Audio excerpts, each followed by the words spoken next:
Bonjour et bienvenue dans ce Morning Echo. Et alors que les fêtes de fin d'année approchent, on va s'occuper de l'entreprise Lego, une entreprise danoise familiale qui a été fondée en 1932 par Ole Christensen qui était à la base un menuisier. Malheureusement, il perd sa femme dans la crise des années 30, il est à la tête d'une famille de 4 enfants et il doit donc trouver un moyen de pouvoir gagner sa vie. Il mise donc au départ sur des jouets en bois, prêts à l'emploi, et il cherche un nom approprié à son entreprise de jouets. Et finalement, il va choisir Lego qui veut dire en danois « bien jouer ». C'est en 1958 qu'il met au point la fameuse brique qui est aujourd'hui le produit phare de cette entreprise et c'est aujourd'hui la 3e et 4e génération qui est à la tête de ce premier fabricant mondial de jouets. La brique marque vraiment une révolution dans le jeu des enfants puisqu'on passe de jeux prêts à l'emploi à la créativité à outrance. Des petites briques pour construire tout ce qu'on veut.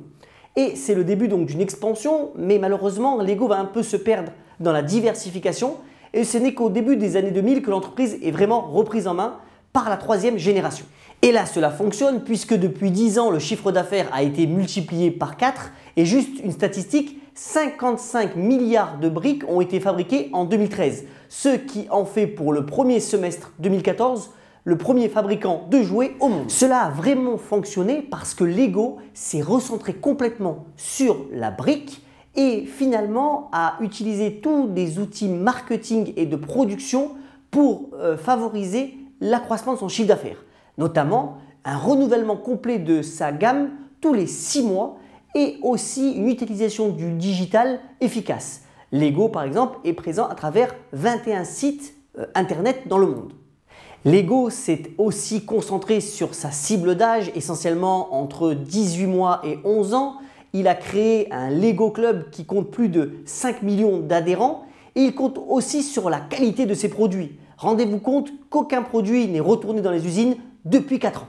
Le groupe a vendu les parcs d'attractions Legoland à une entreprise dont il est aujourd'hui l'actionnaire et il a su aussi faire un mix intelligent entre des produits internes et des licences comme par exemple la licence Star Wars qui marche fort. Il a aussi récemment pu compter sur le succès phénoménal du film Lego La Grande Aventure qui a gagné au box-office plus de 460 millions de dollars. C'est assez exceptionnel. À ce titre, un nouveau film est déjà prévu pour 2017. Tant et si bien qu'actuellement, 1000 boîtes Lego sont vendues dans le monde à chaque seconde. Et il a une capacité d'investissement de plus de 350 millions d'euros par an. Il n'oublie pas son côté philanthropique aussi, puisque plus de 250 000 boîtes sont données à des enfants chaque année. En vous souhaitant donc une excellente semaine, je finis ce Morning Echo par vous donner une phrase consacrée aux enfants, un proverbe du Talmud qui dit « On ne peut donner que 2 choses à ses enfants, des racines et des ailes ». A bientôt sur Morning Echo.